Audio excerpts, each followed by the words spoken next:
This story is inspired by terrifying true events. In 2014, a family in New Jersey moved into what they thought was their dream home, only to start receiving anonymous letters from someone calling themselves the Watcher. What began as unsettling curiosity quickly turned into a waking nightmare. Tonight, we bring you a fictionalized retelling of those events, with a darker twist. A house that watches, a presence that whispers, and a family trapped in the gaze of something that never sleeps. This is The House That Watched. We moved in on a cloudy Tuesday. My wife, Megan, had tears in her eyes when she stepped onto the porch and turned the key for the first time. "Can you believe it?" she whispered. "We actually did it." The house stood like a dream come to life. 2 stories, ivy crawling up the brick, wide bay windows that let the light pour in. Nestled in a quiet New Jersey suburb, the place felt like a final reward after years of scraping by in our shoebox apartment in the city. Our 2 kids, Ellie and Josh, darted around the yard, laughing, chasing each other between the bushes. By sundown, we were half unpacked. Boxes lined the hallways. The furniture looked awkward in unfamiliar corners. Megan was upstairs putting sheets on the beds when I heard the mail slot creak. I opened the door expecting a bill or flyer, but there it was, an ivory envelope. No stamp, no return address. Just our last name in looping script, the Holloways. Inside was a typed letter. "Dearest new residents of 604 Oakwood Lane, I have been waiting for you. The house has been lonely without its family. I see the children already enjoy running through the yard. They are young. Perfect. I asked the house to choose a strong new bloodline, and it chose you." I read it twice before calling Megan down. "Is this a joke?" she asked, frowning as she scanned the letter. "Some creepy neighbor playing around?" There was no signature, but it was signed simply, "The Watcher." I shrugged it off. We both did. Maybe an old neighbor trying to scare the newcomers, some oddball with too much time on their hands. We tossed the letter in a drawer and forgot about it. Until the second one arrived. 3 days later, the kids were at school, and Megan had gone to pick up groceries. I was sorting through boxes in the basement when I heard the mail slot again. Another envelope. This time, it was addressed to me personally, to the father of the house. I stood frozen as I unfolded it. "The house has a memory. I asked it about you. You're not from here, are you? Do you hear the creaks yet? The groans in the walls when you lie awake? That's not age, that's breath. The house breathes. I watched your daughter drawing in her pink bedroom yesterday. I liked the way the light fell on her hair. And your son. He leaves his toys on the porch. Tell him not to do that. They are not safe outside." I felt a pressure in my chest. I ran to the windows. Nothing. The street was quiet. No footsteps on the sidewalk. No eyes in the windows across the street. But whoever wrote the letter had seen our kids. They knew their rooms. They were watching. That night I installed a camera above the porch. Megan locked every window. We agreed not to tell the kids. At 2:13 a.m., I woke to the sound of static. I rushed to the monitor. The camera feed was snow, just white noise, and a faint hum. The next morning, Megan found a 3rd envelope tucked behind the bird bath. This one was different, handwritten, scrawled with frantic ink. "Why did you bring cameras? You insult the house. I asked for respect, not surveillance. You won't see me, but I will always see you. I know when you eat, I know when you shower, I know when you touch her. Stop looking for me." That was the first night we truly understood. We weren't alone in our new home, and we weren't being haunted. We were being watched. I stopped sleeping. Every sound became suspect. The groan of floorboards, the tick of the radiator, the whisper of wind outside the windows. None of it felt random anymore. It felt intentional, like the house was trying to tell me something. The fourth letter came on a Sunday morning. No envelope this time. Just a sheet of paper folded neatly and placed inside the mailbox. It was damp, as if someone had held it too long in sweaty hands. You aren't listening. The house doesn't like being ignored. There are spaces between the walls, Holloway. Do you know what lives in them? I've been inside this house longer than you've been alive. I've walked between its boards, crawled under its skin. I watched the O'Briens cry themselves to sleep. I watched the Levinsons die in the upstairs bathroom. The floor still remembers. You should check your attic, not for me, for what I let out. I slammed the mailbox shut and looked around. A jogger passed by across the street. A kid on a scooter rolled by with earbuds in. Nobody looking at me, nobody suspicious, but they were out there, watching. That night, Megan wanted to call the police. I didn't argue. The officer they sent was polite, bored. He looked over the letters, jotted down notes, and asked if we'd seen anyone suspicious. I showed him the footage. Nothing. The camera feed from the night before was clean. Too clean. That was worse. You want my advice, he said, before leaving. Might just be a bored kid. If it escalates, give us a call. But it's probably just a prank. A prank doesn't crawl through your attic. Later, after the kids were asleep, I pulled down the attic ladder. Dust rained down from the ceiling.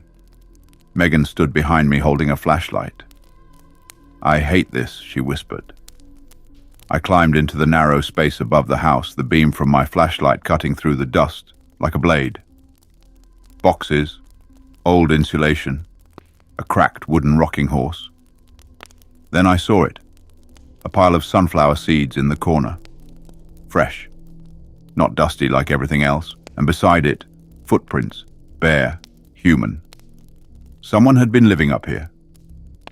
I crawled back down and sealed the attic with 3 nails. Megan cried silently into her hands. The next morning, Ellie came downstairs with bags under her eyes. There was someone in my room last night, she said. He was whispering through the vent. What did he say? Megan asked, her voice breaking. Ellie shrugged.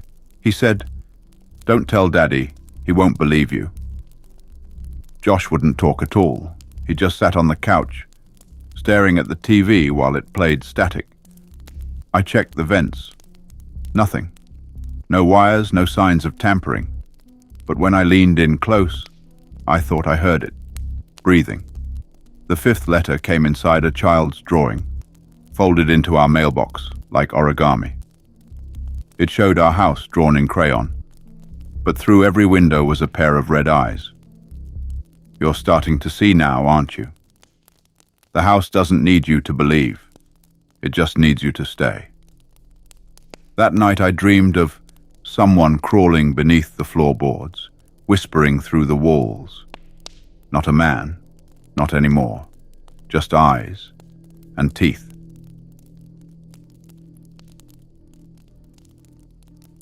By the end of the 2nd week, Megan stopped unpacking.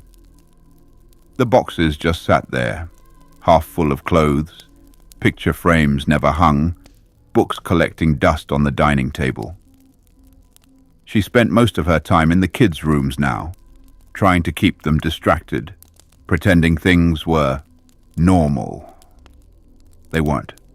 We kept the lights on at night, every room, even the attic, especially the attic. I started digging into the house's history, spent hours at the library thumbing through public records, news clippings, and microfiche. 604 Oakwood Lane was old, built in 1923, changed hands 8 times, the longest anyone had ever stayed, 4 years. I found a yellowed article from 1976. A 9-year-old boy had gone missing from the home. His bedroom was found empty, window locked from the inside. No signs of forced entry. The family moved out 2 weeks later. Another clipping from 1991. Previous owner, Robert Levinson, died of a heart attack in the upstairs bathroom. But the article included a strange detail. No signs of trauma, but facial expression indicated shock or fear. People didn't die here. They disappeared, or something took them. The 6th letter came with a scent. It reeked, like wet wood and rotting leaves. Megan opened it outside with gloves on. The paper was stiff with something reddish-brown. I warned you. I fed the house before, I can feed it again. They all fought. The O'Briens, the Caldwells, the Levinsons. They all thought they were stronger than it, but the house doesn't care about strength. It cares about obedience. Your son is quiet. He hears me best. We locked every door, nailed windows shut. I started sleeping on the hallway floor outside the kids' rooms with a crowbar in hand. But something was already inside. At 3:12 a.m., Josh started screaming. I ran into his room, heart pounding. He was sitting up in bed, pointing at the vent. He was there, he sobbed, with the red eyes. He said he's going to take me like the others. I crawled to the vent and unscrewed the cover. A waft of cold air hit my face. And something else, something rancid. Inside, taped to the metal tubing, was a photograph of us. Me, Megan, Ellie, and Josh, sleeping. Each of our faces circled in black marker. A red X over mine. That day, we went to stay at a hotel. But the feeling didn't leave. We'd wake up to knocks on the hotel room door. No one would be there. Megan kept finding little folded notes slipped under the door. You can't run from a home. That chose you. I checked out early. I didn't know where else to go. When we returned, the house smelled different. Like damp earth and mildew. The kind of smell basements get after a flood. Except it was strongest in the living room. In the walls. I pulled back the paneling, and behind it, beneath a layer of insulation, was something dark, not rot. Hair, human hair, a whole nest of it. Tangled, matted, and bones. Tiny, child-sized bones. That night, another letter waited in the fireplace. The blood of the house runs deep. It remembers. It keeps what it's given. And it's hungry again. I don't think Megan slept at all that week. She stayed curled up in Ellie's room most nights, reading the same book over and over to her in a whisper. Josh had started drawing strange pictures, houses with black windows, stick figures with red eyes. He didn't speak anymore, unless it was in a whisper. And me, I barely left the front window. I sat in an old wooden chair with a hammer in my lap, watching the street for any movement, but it wasn't the outside I feared anymore. It was what might already be inside. The 7th letter came inside our house, not in the mailbox, not on the porch. It was folded neatly and placed on Ellie's bed, between her pillows. You don't know how to listen, but the children do. I've whispered to them, in the dark, in the space between dreams. They understand what must be done. You think you own this place, but I was here before you. I'll be here long after you're gone. The floorboards groan with memory. The walls sigh when you sleep. The house misses me when I'm not inside it. Let me back in. We called the police again. This time, they searched the house from attic to basement. They found nothing. We didn't find signs of forced entry, the officer said. Maybe you left a door unlocked. Megan nearly lunged at him. We don't leave doors unlocked. We haven't breathed wrong in this house without double-checking everything. They said they'd increase patrols. But no one came by again, not even once. I think they thought we were crazy. Maybe we were starting to believe it too. One night I found Ellie standing in the hallway at 2:13 a.m. She was barefoot, eyes glassy. "What are you doing out here, sweetheart?" I asked. She looked up at me slowly. "He said I need to open the walls." I followed the sound of scratching to the guest bedroom, pressed my ear to the wall. I heard it clearly now. Something moving behind the plaster. Slow, deliberate. I punched a hole in the wall with the hammer. Nothing, but the sound stopped. That same night, Megan found something behind the dresser in our bedroom. A vent cover, unscrewed from the inside. Beyond it, a narrow crawl space ran along the length of the upstairs wall. I crawled in with a flashlight and nearly vomited. The stench was unbearable. Rot, mold, something older. And tucked into the corner was a sleeping bag, a pile of candy wrappers, a half-burned candle. Someone had been living inside our walls. We sealed it, boarded it, nailed it shut. But that didn't stop what came next. Ellie started talking in her sleep. One night I recorded her. She was whispering the same phrase over and over again. "They sleep while I watch. They sleep while I watch." Over and over and over. At 2:13 a.m., the exact moment the recording stopped, all the lights in the house cut off. Every single one. We sat there in the dark, clutching each other, listening to the creaks of the old house breathing around us. Then a knock came, from inside the attic.